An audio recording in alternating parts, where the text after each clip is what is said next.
C'est donc un procès pour l'histoire qui s'est ouvert ce matin devant la cour d'assises spéciale de Paris. Le procès des attentats de janvier 2015, des attaques contre le journal Charlie Hebdo, l'hypercachère, une policière aussi à Montrouge. Bilan 17 morts, une émotion mondiale. Et 5 ans plus tard, donc, le procès. 14 accusés, 150 témoins et experts, 200 parties civiles, 94 avocats pour un procès historique qui doit s'achever le 10 novembre. Une première journée, Gaëlle Joly, chargée, forte en émotions, en particulier bien sûr pour les témoins et pour les proches des victimes. D'abord à cause de la lourdeur du dispositif de sécurité. Il faut pour certains sous protection policière passer par des chemins dérobés, franchir les innombrables portiques de sécurité, subir les fouilles avec autour des policiers partout pour certains armés, cagoulés, de quoi rappeler de mauvais souvenirs. Il y a aussi le face-à-face avec les 11 accusés présents dans le box, menottés, masqués. Ce matin, ils ont décliné leur identité sous le regard intense des victimes et des familles. Une épreuve pour Lassana Bathily, le magasinier rescapé des attentats de l'hypercachère. C'est dur de les voir, des accusés en face de vous, des personnes qui voulaient mettre fin dans votre vie, de tuer encore des proches, les personnes que vous avez travaillé ensemble, vous aimez, ils ont fait tout pour vous séparer. C'est difficile de vous voir comme ça. Mais comme on est début de procès, on attend la suite. Sur les bancs des parties civiles figées, les survivants de l'attaque de Charlie Hebdo. Le patron Riss regarde par terre, la journaliste Sigolène Vincent, Laurent Léger, le webmaster blessé, à la colonne vertébrale Simon Fieschi sont là aussi, regard sombre derrière le masque. Pour l'urgentiste Patrick Pelou, c'est un face-à-face nécessaire. D'abord, ils sont tous masqués, ce qui évite qu'ils nous donnent le coronavirus. Et donc déjà, ils nous ont donné assez de peine comme ça. C'est bien qu'ils soient dans le box des accusés, qu'ils soient jugés. Voilà, c'est très bien. Mais de les voir ? De les voir me gêne pas, me gêne pas.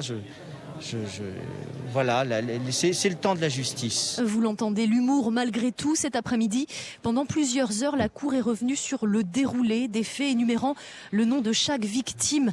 La mère de Charles, le dessinateur assassiné, a dû sortir précipitamment lorsque le nom de Stéphane Charbonnier a été écorché. Des familles à vif qui vont devoir supporter les témoignages de victimes dès la semaine prochaine. Alors Gaëlle, sur les 14 accusés, 3 sont absents, mais les 11 autres sont là, confrontés à tous les regards, bien que portant des masques, on l'a entendu, pour raisons sanitaires. Ouais, ils sont arrivés menottés et masqués, un peu impressionnés, escortés par des policiers cagoulés, 5 d'un côté, 5 de l'autre dans le box. Ils se sont présentés à la cour sans emploi, retraités, ambulanciers, garagistes.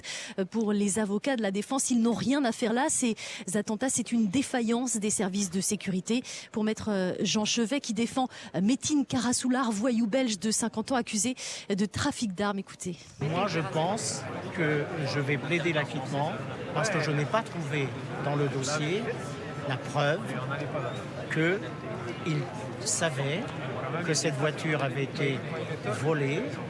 Il ne savait pas que l'argent qu'allait procurer cette voiture était destiné à acheter des armes. Ce qu'il faut retenir aussi de cette première journée, ce sont toutes ces interrogations autour du masque. Comment peut-on juger des hommes dont on ne voit pas le visage, a lancé l'un d'eux. Tout à l'heure, ils ont demandé au président de la Cour à ce que les accusés parlent sans, en dépit des règles sanitaires. Une réponse sera apportée demain. Gaëlle Joly, l'une des envoyées spéciales de France Info à la Cour d'assises spéciale de Paris, reprise de l'audience à 9h30 demain matin. Et à l'occasion de ce procès, l'hebdomadaire Charlie Hebdo a republié aujourd'hui en une les caricatures de Mahomet qui avaient servi de prétexte aux islamistes pour lancer leurs attaques. Bonsoir Joël Fils. Bonsoir. Vous êtes analyste des droits de l'homme auprès d'organisations internationales, député au Parlement de Genève, membre du panel d'experts de l'OFCE sur les questions de la liberté de conscience et de religion. La Turquie a condamné aujourd'hui la republication de ces caricatures par le journal français Charlie Hebdo et s'en est pris également au chef de l'État français pour avoir défendu au Liban le droit au blasphème. Est-ce qu'ils ont eu tort, Charlie Hebdo, de republier ces caricatures? En tout cas, les mentalités visiblement n'ont pas changé. Je pense que les mentalités se sont même empirées, en fait. Je pense que la vraie question qu'on doit se poser, c'est qu'est-ce qui a changé depuis 2015 ? Et il y a certaines choses qu'on ne pourrait pas imaginer aujourd'hui en 2020. Par exemple, la grande marche républicaine le 11 janvier où il y avait 44 dirigeants mondiaux qui se tenaient quasiment main dans la main avec plus de 1,5 million de Français dans la rue. C'est pas possible aujourd'hui. c'est pas possible parce qu'il y a la distance spatiale du Covid, bien sûr, mais aussi je crains que cet élan de solidarité mondiale envers la France, cet attentat qui a vraiment choqué les gens parce que c'était un attentat contre la liberté. Je ne suis pas convaincue qu'aujourd'hui, en 2020, franchement, les choses qu'il y aurait autant de solidarité, si vous voulez. Et pourtant, Joël Fils, ça ne date pas d'hier, pardonnez-moi, mais les fatwas, on se souvient évidemment de Salman Rushdie, ça remonte quand même à 1988. Et depuis, vous dites, même depuis cette date-là, ça a changé ? Aujourd'hui, si vous voulez, on a des nouveaux phénomènes. On a la liberté d'expression qui est toujours aussi menacée, si ce n'est plus. On a de plus en plus de nationalisme. On a de moins en moins de solidarité entre les nations.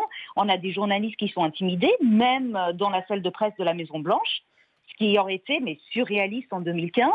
On a aussi ce phénomène de cancel culture, vous savez, c'est cette sorte de boycott organisé sur les réseaux sociaux qui condamne des personnalités pour les discréditer, pour sexisme, etc. On essaye toujours d'aseptiser le débat, et encore plus aujourd'hui en 2020 qu'en 2015. Et vous diriez que la religion a pris plus de place encore aujourd'hui dans les relations internationales, ou trop de place ?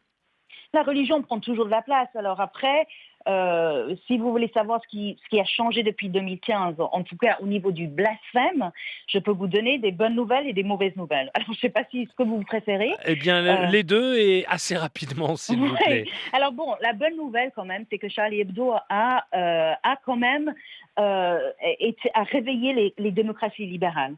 Et on voit une directe corrélation, si vous voulez, entre